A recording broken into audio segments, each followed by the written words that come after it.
Bismillahirrahmanirrahim. Pada kesempatan kali ini kembali akan kami bacakan kitab Fathul Mu'in untuk i'anatul talibinnya juzuk 3 halaman 357. Khatimatun al-walimatu li'ursin sunnatun mu'akkadatun lizawjir rasyidi wa waliyi ghairihi mimma li nafsihi. Ini satu penutup. Al-walimatu li'ursin, khanduri bagi pengantin, maksudnya khanduri perkawinan atau pesta perkawinan, hukumnya sunnatun muakkadatun, adalah sunnah muakkadah. Jadi hukum pesta perkawinan mengadakan khanduri di ketika setelah melakukan akad nikah adalah hukumnya sunnat muakkad. Ini berdasarkan hadis Nabi SAW, yaitu qaulu sunnatun muakkadatun ay li thubutiha anhu sallallahu alaihi wasallam qaulan wa fi'lan. Karena sebutnya artinya adanya khanduri perkawinan ini yang diambilkan daripada Nabi SAW qaulan, perkataan Nabi ataupun dan perbuatannya Nabi.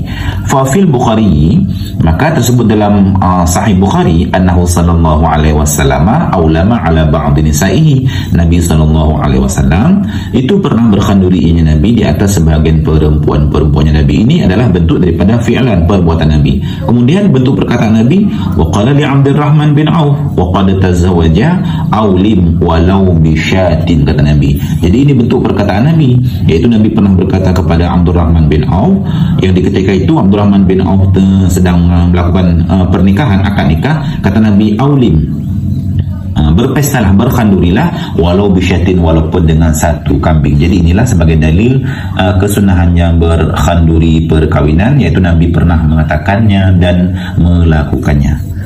Kemudian lizaujir rasyidi wa wali ghairihi mimma li nafsihi. Khanduri perkawinan ini disunahkan yaitu terhadap suami yang rasyid, seorang suami yang bersifat dengan balik, berakal, dan silahuddin wal mal, mampu menjaga agama dan hartanya. Jadi terhadap suami yang bersifat dengan inilah, yaitu bersifat dengan rasyid, balik, berakal, yang disunahkan untuk mengadakan khanduri atau pesta perkawinan. Kemudian wa wali ghairihi, dan wali yang bukannya suami rasyid, artinya untuk seorang suami yang bukan rasyid, seorang suami yang belum balik, ini mengadakan khanduri pesta perkawinannya adalah sang walinya sendiri, yang diambilkan mimma li nafsihi, daripada hartanya si wali.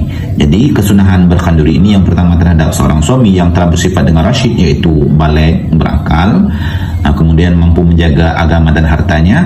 Atau jika seorang suami yang tidak bersifat dengan rasyid, maka kesunahan mengadakan walimah atau khanduri ini yaitu terhadap walinya, yang mana diambilkan daripada hartanya si wali. Kemudian selanjutnya wala hadda li aqaliha, dan tiada batasan bagi sekurang-kurangnya walimah khanduri. Jadi untuk sekurang-kurangnya, bagaimana batasannya? Ini tidak ada dalam ketentuan syariat untuk batasan sekurang-kurang khanduri. Lakin tetapi al-afdalu lil qadiri syatun, tetapi yang lebih afdal bagi orang yang kuasa yaitu satu kambing. Ini yang lebih afdal untuk orang yang mampu, yaitu minimal satu ekor kambing dijadikan sebagai khanduri.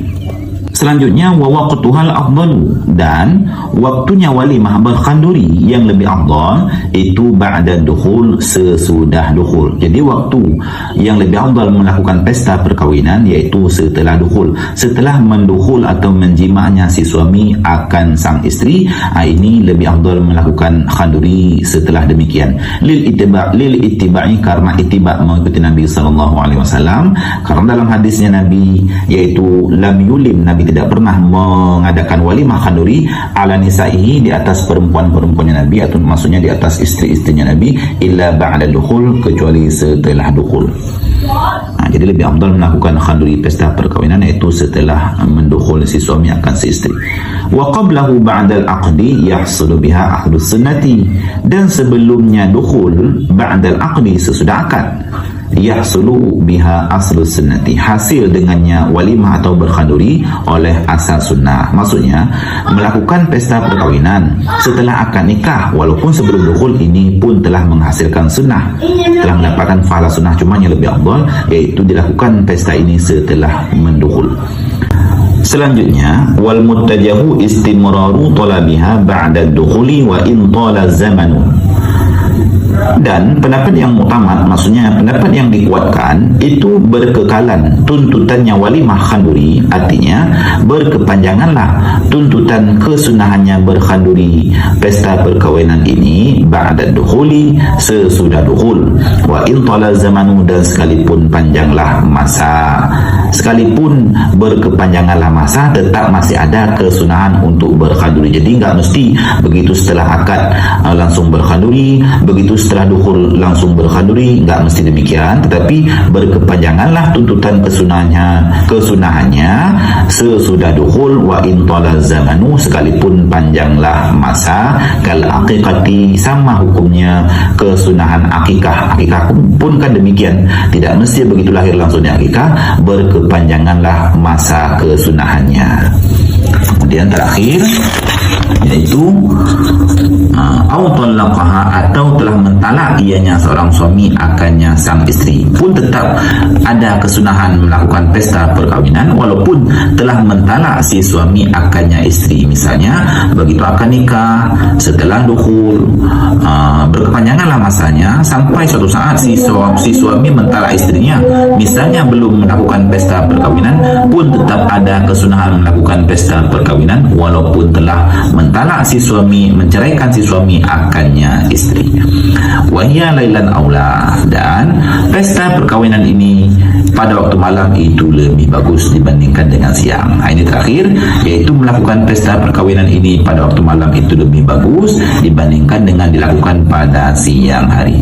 Mudah-mudahan di video yang sangat singkat ini ada manfaatnya. Wallahu a'lam bishawab.